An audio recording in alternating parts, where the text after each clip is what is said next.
Dear students, अस्सलाम वालेकुम। बेटा, आज अभी जो हमारा लेक्चर है ये general science 10th chapter number 7 energy वाले चैप्टर का है। एनर्जी की कुछ एग्ज़ाम आप पहले पढ़ चुकी हैं, तो अभी एक कल हमने नहीं थी स्टडी की, अब उसकी करने लगे हरारती एनर्जी।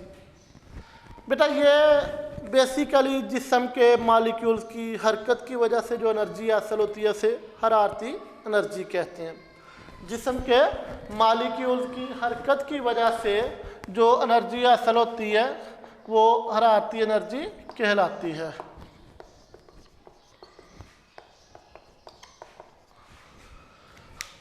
जिस तरह रोशनी की एनर्जी का सबसे बड़ा सोर्स जो है वो सूरज है, इसी तरह हरारती एनर्जी का भी सबसे बड़ा जो सोर्स है वो सूरज है। उसके अलावा जब इलेक्ट्रिक हीटर के या इस्त्री के एलिमेंट में से करंट गुजरता है तो तब भी हमें हरारती एनर्जी हासिल होती है। अब क्योंकि ये जिस्म के मालिक्यूल्स की हरकत की वजह से होती है, इसकी आप एक सिंपल सी एग्जांपल ले लें कि सर्दियों में जब आपको सर्दी लग रही होती है, आपके हाथ सर्द हो जाते हैं, तो आप हाथों को ऐसे हरकत देते हैं। ये बेसिकली आप इनके मालिक्यूल्स को हरकत दे रहे होते हैं। जब आप इनको हरकत देते हैं तो आपके हाथ जो है वो गर्म हो जाते हैं। वो किस वजह से? वो हरारती एनर्जी का।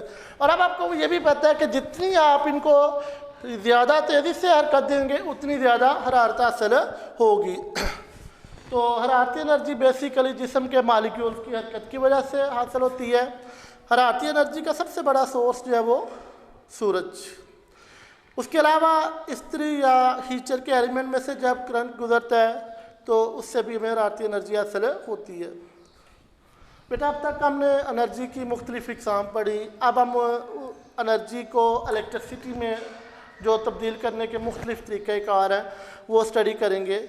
आमतौर पर जब एनर्जी को इलेक्ट्रिसिटी में तब्दील करते हैं तो उसके लिए जैसे ये थर्मल पावर लफ्ज़ इस्तेमाल किया जा रहा है, तो फिर एनर्जी की जगह जो लफ्ज़ है वो पावर इस्तेमाल किया जाता है, थर्मल पावर। बेटा, ये बुनियादी तौर पर कोयला, तेल या गैस को जलाकर जो एनर्जी हासिल की जाती है, अगर उसको इलेक्ट्रिसिटी में तब्दील करें तो उसे थर्मल पावर कहते हैं।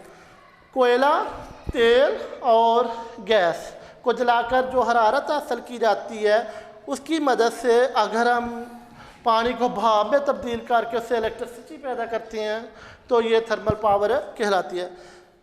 9th में आपने पढ़ा था कोयला, तेल और गैस जो ये फॉसल फ्यूल्स कहलाती हैं। ये फॉसल फ्यूल्स जो है ये बेसिकली पौधों और जानवरों की जो बाकियात थी वो ज़ेर ज़मीन दफन हो जाने की वजह से, ज़मीन के बुलंद टेम्परेचर की वजह से दरख्त जो थे वो जल गए, जो जानवरों के जिस्म थे वो मेल्ट होकर तेल और गैस में तब्दील हो गए, जो दरख्त जो थे ज़मीन के टेम्परेचर की वजह से जल गए वो कोयले में तब्दील हो गए।